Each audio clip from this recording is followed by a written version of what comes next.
today we're here with Dr. Erin Mcgintee, and Erin, I understand you are a native of East Hampton, and you came back to practice here how long ago? I moved back to the East End a little over 5 years ago. And your specialty? I am an allergist and clinical immunologist. I see pediatric and adult patients.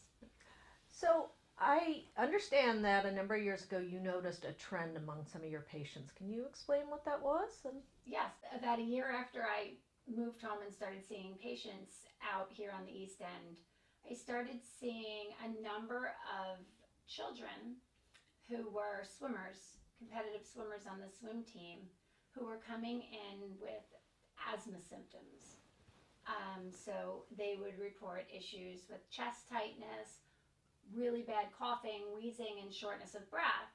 And the interesting thing was that these children reported that they were really experiencing these symptoms primarily when they were at practices or swim meets at their indoor pool, and not at some of the other times that we would often expect patients to exhibit asthma symptoms. So, for example, in most cases of asthma, children will get symptomatic when they get a cold.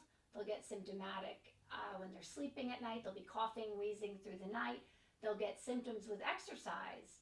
But these children were reporting symptoms with swimming at their indoor pool, and they were not experiencing asthma symptoms, say, doing a different sport, running outside, playing on a soccer field, or playing in a basketball game, which are, rigorous activities that often would trigger asthma symptoms in an uncontrolled patient. And these children were ages from young to teenagers, or? Yes. So I'd say the youngest patient when I started seeing these kids was probably 9 years old. And the older ones that I was seeing were teenagers. And I even saw one adult who was reporting similar symptoms. And these were kids who were on the swim team or swimming recreationally as well as doing other sports, as you said. All of the children who I can recall having this issue were on the swim team. And the adult patient who I saw who had similar issues swam with a group called the Masters, which is a group of adults who swim fairly regularly. Okay. So you, as I understand it, brought in a couple of your colleagues and saw a number of different things. And tell us some of the different symptoms and the like that you saw. So I was concerned about this because some of the children were showing very classic asthma symptoms, whereas others were showing symptoms that were more suggestive of something called paradoxical vocal fold dysfunction. Okay. Yeah, that's a What does that mouthful. It's not common, but it's not as rare as one might think. And this is a disorder that's typically treated by ear, nose, and throat specialists, particularly laryngologists. So ENT doctors who specialize in the upper airway and the vocal cords. Paradoxical vocal fold dysfunction is pretty much exactly what it sounds like. We have our vocal cords, and they're supposed to be, closed a little bit when we're speaking, and they're supposed to be wide open when we're taking a breath in. And in this condition, people paradoxically and periodically, their vocal cords will not behave the way they're supposed to. So when they're trying to take a deep breath in, they'll close a little bit. They're not completely closed, but it's a very scary sensation of feeling like you can't get any air. And some of the children who were swimmers were reporting this sort of symptom. Paradoxical vocal fold dysfunction can be triggered by allergies, but it can also be triggered by irritants. And so I referred those children also to see my colleague, Dr. Portnoy, who's a laryngologist. And he had some of the same concerns that I had, that the exposure to the pool could be triggering, bringing on some of these symptoms. Some of the other kids also showed symptoms of their nose. So, we call anytime when your nose is inflamed, it's called rhinitis. I was seeing certain kids who were not necessarily having asthma symptoms or upper airway symptoms. They were all having nasal symptoms. So they would not have a history of allergies. They wouldn't have runny or stuffy nose on a day-to-day basis. But during swim practices or swim meets, they were experiencing congestion, runny nose, and for some of them, even if we tried to medicate them beforehand, it still wasn't enough to help, and it was really impairing their ability to compete on the level that they were trying to compete at. So you did some research into swimming in general and particularly indoor pools. What did you find out? So there is an increased incidence across the board of asthma in competitive swimmers. Wow. And when I looked into it a little more, there are probably a number of factors that play into it, but one of the biggest factors, and one of the factors that gets the most attention in the research, is that chlorinated pools can create chlorine byproducts that can be very irritating to the respiratory tract. So what the biggest concern are called trichloramines, and they develop when chlorine interacts with, sweat, body washes and cosmetics and things that may come off into the pool. And when these chemicals interact with the chlorine, these byproducts develop. And those are really the big problem. They can fill the whole area surrounding the pool, but they're worst at the level of the pool surface. And I can tell you a little bit about what scientists think they do to the respiratory tract. That would be great. What they do for sure is they cause an oxidative stress that causes these gaps in cells in the epithelium, which is the lining of our respiratory tract. The cells are supposed to be tightly joined. And with this oxidative stress, it causes gaps between the cells. So it breaks down what they call these tight junctions, and that causes a couple of problems. First of all, it allows for allergens and irritants to pass through a barrier where they shouldn't be able to go. It allows for inflammatory cells to egress across that barrier into the airways.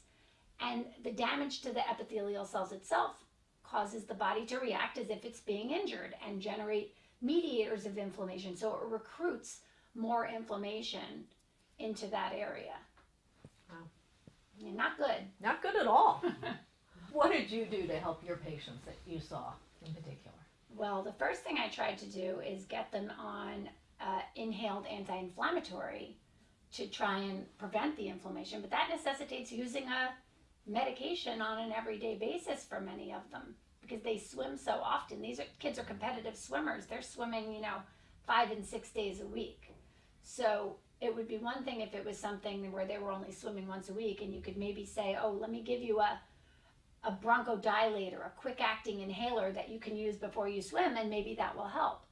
But if they're swimming 6 days a week, they're having this chronic inflammation, and the bronchodilator is not going to affect that chronic inflammation. So we're talking about inhaled steroids is what we need to put these children on preventatively. And for some of them it helped, and for some of them it wasn't enough. Additionally, that's not going to help at all with the paradoxical vocal fold dysfunction. So that will help if their respiratory symptoms are due to asthma. But if they're having an irritant-induced trigger of this vocal fold dysfunction, inhaled steroids don't help for that.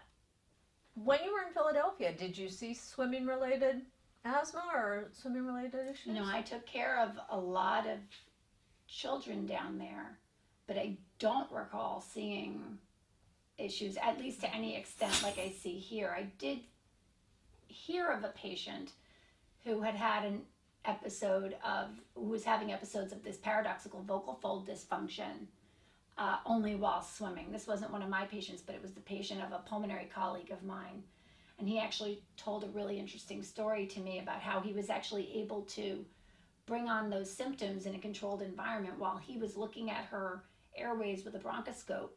And he brought chlorine into the room, and the minute the patient smelled the chlorine, he could visualize her vocal cords moving paradoxically while she was trying to breathe. Wow.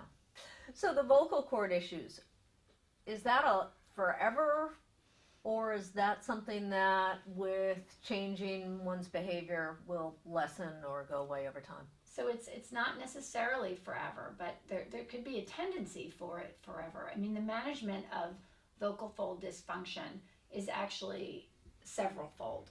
So you want to make sure you're avoiding all the known exacerbating factors. So be it an allergen, be it an irritant, be it acid reflux. You need to make sure you're addressing the triggers first of all. So if you're not addressing the triggers, it could potentially be something that continues. But assuming that all of the potential triggers are removed or at least managed to the best of our ability, it's a treated by speech therapy. So you have to retrain the patients to recognize when the symptoms are coming on. And there are breathing techniques that they can be taught that help them break these episodes when they come on. So patients with paradoxical vocal fold dysfunction, if they're taught properly and they see a speech pathologist who's well versed in this area, they can help them learn to control it. But the tendency can always be there, particularly if the triggers are not addressed. And so for the kids who you said, this is it, you know, you're going to be on an inhaler and this and that, did they still love swimming enough that they were willing to do that? I think most of them still swim. Not all of them. Most of them still swim. The problem, part of the problem is when I was telling you about the actual pathophysiology and how it disrupts the epithelial barrier, something that can start as an irritant problem can actually secondarily develop into an allergy problem.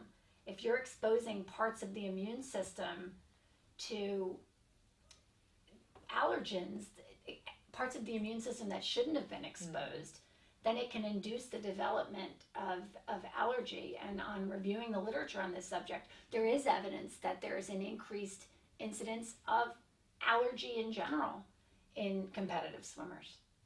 Oh. So these kids who you've now put on asthma medicine, they may be on asthma medicine for a long time or even the rest of their lives. Potentially, for sure, particularly if they were induced to develop allergy or something like that, which is a chronic issue. Wow. So we've got to fix this. We do. In the summertime, I assume your business increases given the population increasing. Do you see as much with outdoor pools? And I don't see it as much with outdoor pools. The competitive swimming is also done at that time of the year. I think the byproducts of chlorine and sweat and other unhygienic practices can develop these trichloramines, whether it's a indoor pool or an outdoor pool. I don't tend to see it as much when kids are swimming in an outdoor pool, but it's also probably a less competitive environment as well. They're probably not swimming rigorously day after day and competing the way they do during the swim season.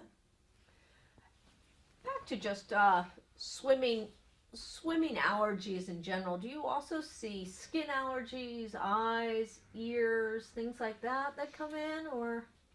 Not as much.